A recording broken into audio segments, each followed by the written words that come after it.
हमारी जो ज़िंदगी है बहुत ही बदतर ज़िंदगी है।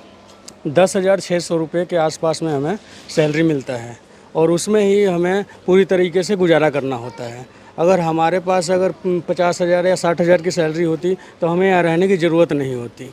मतलब कोई अपने मन से झुग्गियों में तो रहेगा, कोई अपने मन से हम झुग्गी में रहते नहीं है, ना ही हमें शौक है जी ना इतने किसी को कचरे बदबू में। पसंद है, हाँ, ना कचड़ा पसंद है। कचरा पसंद है। हम बिहार से आए कि चलो हमारी स्थिति में कुछ सुधार आएगा, है ना, मगर प्रदेश में भी आने के बाद, शहर में भी बसने के बाद हमारी ज़िंदगी में कुछ ऐसा लगता नहीं है कि हमारी ज़िंदगी में कुछ सुधार आएगा। तो आप बिहार से चले ही क्यों, वहीं रहते? तो हम कुछ अच्छा करने के लिए सोचे कि भाई शहर में जाएंगे, वहाँ पर इस तरीके की कंपनी नहीं है, जो काम करने के रोज़गार नहीं है, साधन नहीं है, जिसके एवज में हमें यहाँ पर बाहर भाग के आना पड़ता है। और हमारी जो बिहार सरकार की गवर्नमेंट है वो हमारे ऊपर भी ध्यान भी नहीं देती है। और यहाँ हम प्रदेश में आए कि भाई चलिए हम वहाँ पर जाके कुछ अच्छा करेंगे तो हमारी ज़िंदगी में कुछ बदलाव होगा। कितने पढ़े लिखे हैं आप? यहाँ पर हम इंटर किए हुए हैं। ठीक बात। तो ये 10,600 रुपए की नौकरी कितने वर्षों बाद आपको तनख्वाह ये मिल रही है? ये हमें 7 साल के बाद मिल रही है। 7 साल का अनुभव, यानी आप एक कुशल मजदूर हैं और कुशल मजदूर की दृष्टि से 8 घंटे की मजदूरी आपकी 10,600 रुपये, और उसी में हमें किसी तरीके से गुजारा करना पड़ता है। बाल बच्चे कितने हैं? बाल बच्चे 3 हैं। तो 3 बच्चे हैं, उनको भी पालना है। उनको भी पालना है, इसीलिए इस मजबूरी में हम यहाँ पर अकेले ही रहते हैं और बाल बच्चे को गांव में रखते हैं। जो भाई इतने में तो गुजारा हो नहीं पाएगा जिस तरीके से यहाँ पे महंगाई है। तो मतलब बच्चों को वहाँ रखे हैं कि 2-4 हज़ार रुपया वहाँ भेजते होंगे उससे? और सरकारी में पढ़ाते हैं। यहाँ पर रह के हम प्राइवेट में पढ़ा नहीं सकते हैं इतने कम सैलरी में। मतलब यह जो बैठ के मध्य वर्ग के लोग प्रचार करते रहते हैं कि झुग्गियों में कब्जा कर लिया है और रह रहे हैं अवैध रूप से, उसका दर्द ये है जो आप बता रहे हैं। हाँ जी। चलिए, हमारे साथ सामाजिक कार्यकर्ता हैं, मैं इनसे जानता हूँ कि साहब आप बताइए कि आपको क्या लगता है कि क्यों रह रहे हैं ये लोग, क्या कमी क्या है?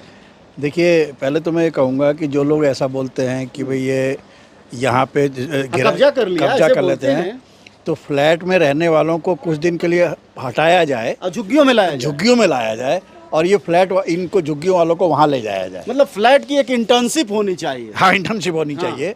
मतलब कोई आदमी के बोलने की एक बेजवाबदारी की भी कोई सीमा होनी चाहिए। इस जगह कौन आदमी खुशी से रहना चाहेगा?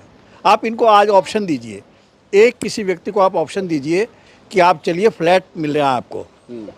जो जनता फ्लैट है, वो कहेंगे सर कि वो तो फ्लैट मेहनत की कमाई से है। नहीं, आप उनका तो है ही नहीं फ्लैट।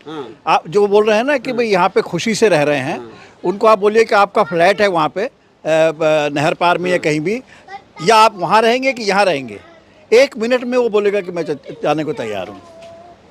जो जनता फ्लैट यहाँ बनाए थे, जिनको कि खोरी वालों को उजाड़ के बोला था कि आपको वहाँ बसाएंगे, उनको भी नहीं दिए गए हैं। अब आप सोचिए, खोरी का जिक्र है, सुप्रीम कोर्ट का ऑर्डर का बहुत शोर मचता था, एक भी ऐश गहा जो है, एक भी जो बैंक्वेट हॉल हैं, जो फार्म हाउसेज हैं, जो कॉलेज हैं, कोई नहीं टूटा। सुप्रीम कोर्ट ने तो अरावली को एनक्रोच करने से मना किया ना।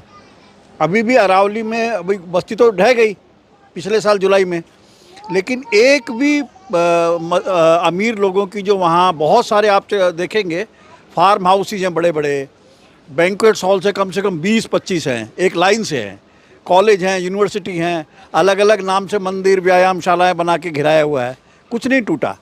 सिर्फ टूटा गरीबों का टूटा। और सुप्रीम कोर्ट को भी ये नहीं हुआ कि एक बार नज़दीक 20 किलोमीटर में रहते हैं कि जाके देखें कि एनक्रोच कौन कर रहा है। तो ये जो यहाँ पे हालत है, अब आप सोचिए, पिछले साल हमने यहाँ पे पानी का आंदोलन किया, यहाँ के मंत्री हैं, इस क्षेत्र के जो विधायक हैं वो मंत्री हैं मूलचंद शर्मा जी, उनके यहाँ ऑफिस में हम गए, उन्होंने बोला कि नहीं, अक्टूबर तक वेट करो, आपको पानी ही पानी मिलेगा। मैंने ऐसी एक योजना बनाई है कि यमुना से सीधी पाइपलाइन आएगी और ये बस्तियों में पानी दे के जाएगी। आप पूछिए किसी की क्या हाल है पानी का, और मंत्री जी वैसे ही हैं। तो जैसे मोदी जी ने गैस से बिजली, वो क्या कहते हैं, नाले से गैस पैदा किया था। हाँ, ऐसी वो ऐसी योजनाएं हैं। मतलब पानी भी आप नहीं दे सकते और उसके ऊपर बोलेंगे कि आप जो है यहाँ पे घिराने के लिए, ज़मीन पे कब्जा करने के लिए बनाया हुआ है। ये बहुत बुरी हालत में रह रहे हैं आपकी जानकारी के लिए मैं मतलब आपके माध्यम से मैं लोगों को बताना चाहता हूँ कि जो न्यूनतम मजदूरी है हरियाणा में, दिल्ली के 3 तरफ हरियाणा है, वो दिल्ली से 42% कम है, 42%, लगभग आधी है। और वो बढ़ती नहीं है। जो 10,600 रुपये अकुशल मजदूर की न्यूनतम मजदूरी है, उतनी ही देता है मालिक जिंदगी भर, उसके बाद बढ़ाता नहीं है। अगर बढ़ाने की मांग की तो निकाल दिया जाता।